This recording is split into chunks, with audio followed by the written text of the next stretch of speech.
Hello, determined Amazon sellers. Andy Craig here again, diving deep into the best technique to cut wasted ad spend in Amazon PPC campaigns. Have you ever wondered how to keep your ad spend efficient, achieving a stellar ACoS without breaking a sweat? It's not just luck, it's strategy. Today, we're about to master the art of adding negative keywords swiftly using Amazon PPC bulk files. By the end of this tutorial, you'll be wielding your search term report like a pro, slashing wasted ad spend and optimizing these broad, phrase, auto, and expanded product targeting ads to an award-winning ACoS. So the first thing we're going to go over in this video is what reports do we need to download. So like a lot of my videos, I'm going to jump into Seller Central. I'm going to go to the menu, go to advertising, open up Campaign Manager. Once I'm in my Campaign Manager, I'm going to go to the bulk operations here, go to sponsored ads, open up bulk operations. And once we're in the bulk operations portal, what I want to do is download my bulk file. Now, usually I'm going to download my 30-day bulk file, which is my usual. I'll go include campaigns with 0 impressions. You can include sponsored products, sponsored brands, sponsored display. And now you could add guidance, and you could also download your sponsored products search term data along with it. I'm going to create spreadsheet for download. I'm going to click this download button, and then I'm going to go over to the bar graph looking thing here. Open this up, go to sponsored ad reports. Once I'm in here, I'm going to go create report. Sponsored product search term summary last 30 days. That's all I need. I'm going to run report. And once I click run report, I'll be able to click this download button right here and download that report that I just scheduled. Now let's jump right into the report. So I've created this Google Sheet to kind of give you guys guidance. And what I'll do is I'll add this right here, a little bit of guide on how to add these negative keywords into the comment section after the video. So be sure to look at that. So what I want to go over first is this example. So this is just pretending I'm, selling my garlic press. You could add the negative keywords like you have here, negative product targeting. You got create is the operation column on what you want to do. So basically what this is going to do, it's going to find this campaign with this ID, find this ad group with this ID, and create a negative product target. And we got negative keyword targets. If we look over here, I'll just stick to this file over here. So we got negative keyword targets, and then we have negative product targets. Those are the two negative types. Now your campaign IDs will go from here, and your ad group IDs will go here. And I'm going to show you exactly how to find those in just a minute. And as you scroll over, you always want to automatically put it enabled, just so we have that enabled. You could also pause the negative or archive the negative as well. And then you have your keyword text. So because these top two are negative keywords, these are going to always have a keyword text in here on what you want to do. And there's a difference between negative exact and negative phrase. What negative exact is going to do, let's say I have my keyword stainless steel garlic press. If I don't want that to show up in an auto, abroad, or phrase campaign, what I'm going to do is I'm going to add negative stainless steel garlic press as a negative keyword right here in that exact match type. That means my ads will no longer show up for that exact keyword. Now for negative phrase, say I don't want it to show up for the word crusher, right? Mine's a garlic press, it's not a garlic crusher. So what I want to do is add the word crusher to the campaign, and it will not show up for any keyword that contains crusher whatsoever. Now, if you're doing negative product target, which is this one, you have to go over to this product targeting expression here. So this one is going to just be ASIN equals in quotes, and then put the ASIN there. So if we go back to this example, and I scroll over to the right, you're going to see that ASIN right there. So there's two ASINs, and that's exactly how they're going to look. ASIN equals with the ASIN in quotes. Okay, so that's exactly how you're going to add that. Like I said, I'll add this little file so you could just change, the keyword text or copy this column. Basically, you could just copy this column a bunch of times if you want to add a bunch of negative exact ones and paste it throughout the sheet. If you want to add more negative phrase, you could paste that throughout the sheet, or just delete this column altogether. If you only want to add negative exact, go ahead, just delete this row, delete the next one. But basically, if you want to add a bunch of the same, you could just, copy this row all the way down. If you just want to add a bunch of negative exact, easy as that. Just click on that dot and drag it down. But I'm going to leave it the same for now. It's really as simple as that. But how do I get the campaign ID and the ad group ID is what I want to go over next. And why would you add a keyword as a negative? First, I want to show you how to add the ad campaign ID and the ad group ID. So here in that bulk file that we downloaded, this is just a quick example. This is not an exact bulk file because your bulk file is going to be very long, and it's going to include every campaign, every ad group, every bidding strategy, every top of search modifier product page. It's going to just contain hundreds of columns and hundreds of rows in here. What we're concerned about for adding these negative keywords is your campaign ID and your ad group ID. So when you're doing it in the bulk, you do need to come over and copy these. So when you're looking at that sponsored product search term report, you're going to look at the campaign name and the ad group name that keyword you want to add as a negative came from, and you need to copy the campaign and ad group ID. Now, there's a lot faster ways to do this using VLOOKUP and indexing. So if you're good with Google Sheets, if you're good with Excel, it's a quick way to do it. If you if you do like a VLOOKUP of your bulk file, compare your campaign name and grab that campaign ID and ad group ID, it's a very fast way to do it, and that's how I do it. So anyways, let's get back into it. Now we want to figure out, okay, Now that we copied our campaign ad group ID and our campaign ID over into this file, we want to figure out how do we determine which keywords and which campaigns to go for and which keywords or negative product targets we want to add into this. All right, so let's jump over to our sponsored product search term report. So what we want to do is start to comb through this, right? So what I'll do is I'll select this. I'm going to add a filter to everything. The first thing I want to do is get rid of any exact match keywords, right? I'm not looking at exact. I want to look at broad, phrase, auto. I actually don't want to get rid of blanks because those blanks will show up, but I want to get rid of exact. I want to get rid of product targeting, like all these ASIN equals. Those are just going to be regular product targeting. So I always run this filter and then I'll go ASIN equals, and then I'll just clear all those so they don't show up anymore. I don't want to do any exact match or any exact match product targeting because I only want to go after my broad ones, my phrase, my autos, things like that. And that's exactly what I'm going after here. So what you're going to see is what you're targeting is this keyword. I just put keyword 1. I'm not going to share, client confidential data. So I just replace it with keyword 1 here.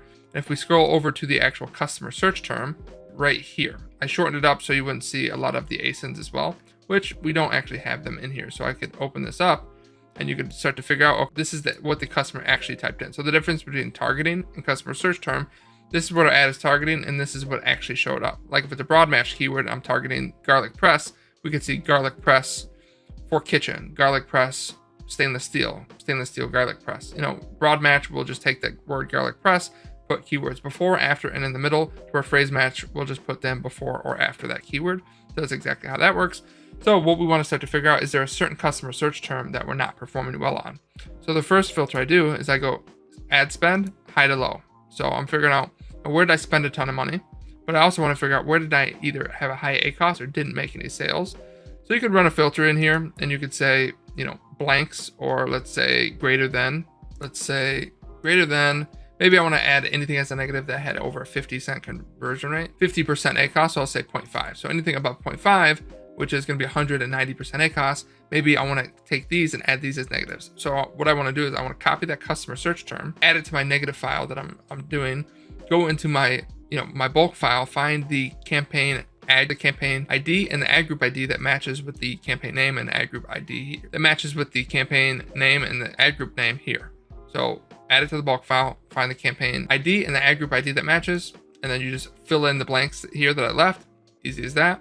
And then it seems a little bit complicated, but as you get used to it, you'll get quicker and quicker at this as you're going through your sponsored product search term report. You already have your bulk file there. You could just run a filter across it. In my sponsored products campaigns, I could just quickly do the same thing. Run a filter, search for that same campaign name, easily find it. Basically just click on this, click on the filter, search for the campaign name, then search for the ad group name, and then just grab the ID, copy, paste it into my negative upload file. Pretty simple. Getting back into that search term report now. So I want to take those ones, add those ones. Those are way above my target ACoS, and I want to add those as negatives. So you want to come up with a threshold on what my target ACoS is. What kind of threshold do I want to add as negatives, if they pass my target ACoS? And there's a couple different factors that I'm going to look at is what is my cost per click? Am I already adjusting down those campaigns? Do I want to just lower my cost per click on that target as a total? And that'll take care of it if my cost per click is super high. I also want to look at how many orders is it bringing in. Right now it's only bringing in 1 order each, but if it's bringing in a substantial amount of orders, I don't want to be too quick to add it as a negative. Optimizing the bid should take care of that. But these ones are just 1 order each, super high ACoS. Let's go ahead and add these as negatives, and I'll go ahead and do that. And the next thing I'm going to do is get rid of that greater than. Hit OK. Run another filter. Let's just go 70 orders equals 0. So I'll clear this, add 0. So now I'm only seeing things that I spent money on but didn't make any sales. And let's just give an example. Say we'll take that same 50% ACoS. Anything above a 50% ACoS, I want to add as a negative. Let's say my sales price is $25, right? What a 50% ACoS of $25 would mean if I spent $12.50 in ad spend and I made 1 sale, that would give me a 50% ACoS. So basically, even if, say, I had $12.50 in spend, even if that next click was a sale, it's going to be above a 50% ACoS. So I'm making that $12.50 my threshold. So anything that's spent above $12.50, didn't make an order, I want to start to add all these keywords as negatives. So basically, you're going to do the same thing. Grab all these keywords, match up the campaign name, ad group name, add all these as negatives in the file. Now you could do it in the file like I am, or just go into your campaign manager, search for those campaigns and add them manually. I still think it's much quicker to use the file to do it. Now, in the tool that I showed you in last week's video, that tool was ad tactics, which allows you to do it way faster. It's still what I use, and I could, create a negative upload file in like 5 minutes using ad tactics. So go check out that last video. I'll put a link up here in the top of the video so you can check out ad tactics, my favorite Amazon PPC optimization tool. All right, so go ahead, grab these ones, add those as negatives as well. And basically that's usually about it, but there's a couple different factors you want to keep into play. Am I going after a target ACoS, or you could always optimize towards a conversion rate? I like to do both. Let's say my regular conversion rate is 10%, which means it takes me 10 clicks to get a sale. Now, let's say in my last video, I talked about pausing keywords, and I said, usually about 2.5x my normal conversion rate. So 2.5x, those 10 clicks would be 25 clicks. So if I am over that 50% ACoS threshold, my target acquisition price is $12.50. Or if I'm over 25 clicks, that's when I'll go ahead and make a decision. If it meets either criteria with no orders, that's when I'm gonna add a keyword as a negative. Now this one has a much lower conversion rate on this product. It's only taking a few clicks to kind of hit that spend threshold. So it's not a good example, but let's just pretend, all these were, 30 clicks, 40 clicks, 50 clicks. If that was the case, then I definitely want to start adding these ones as negatives, even if they didn't meet my spend threshold yet. As you see, the cost per clicks on these were just extremely high. So it's not a very good example. Mainly in this specific search term report, this seller, which is a real example from an audit I did, this seller needs to start taking their bids and optimizing their bids because they're getting pretty bad performance here. All right. So once you've added the campaign ID, the ad group ID, if you figured out if they're negative product targets or negative keywords, and you've added the keyword text and the product target ASINs into here, remember when you do it, you only want to add the ASIN part and not the product, this description up at the top here. So it'll look just like ASIN equals. You want to add all this stuff at the top up here. So once you add all that and you're ready to go ahead and just click File, click Download into Microsoft Excel. Once you download that, you're going to go back into the bulk sheet here and you're going to choose File. Once you choose your file, you're going to click Upload. You're going to select your file and then you're going to click Upload to process changes. And then once it finishes, you'll see that successful finish, 16 out of 16 rows, easy as that. And there you have it. That is how you quickly add negative keywords. And what this is going to do is it's going to start to make your ads much more efficient. It's going to take all that wasted ad spend and start to cut it out. And if you remember, ACoS is ad spend divided by ad sales. So as you're cutting out your ad spend without affecting ad sales, ACoS starts to decrease, your campaigns become more efficient, and you are more profitable at the end of the day. Now, this is a process that you should be doing on a weekly basis at minimum. This is something we do at my business every single week, sometimes more often. We're always looking at our auto or broad or phrase campaigns. If they're not performing well, we want to dive into that search term report and see if it's a certain customer search term or certain product target that is causing all that negative performance. And instead of adjusting our bids too drastically, we want to get in there and cut out that waste quickly, so we don't affect our actual revenue. We're just affecting and cutting out wasted ad spend, making everything more efficient. And there we have it. Now you're armed with the insights and skills to optimize your Amazon PPC campaigns, transforming them from break even to profitable. And remember, in the world of Amazon ads, it's often the behind the scenes tweaks that makes all the difference, like efficiently managing negative keywords to minimize wasted ad spend on Amazon. And before you go, if you found this tutorial on negative keywords insightful, don't miss out on my upcoming video where we tackle how to leverage Amazon Subscribe and Save to maximize your revenue. So click on subscribe and we will see you in the next one.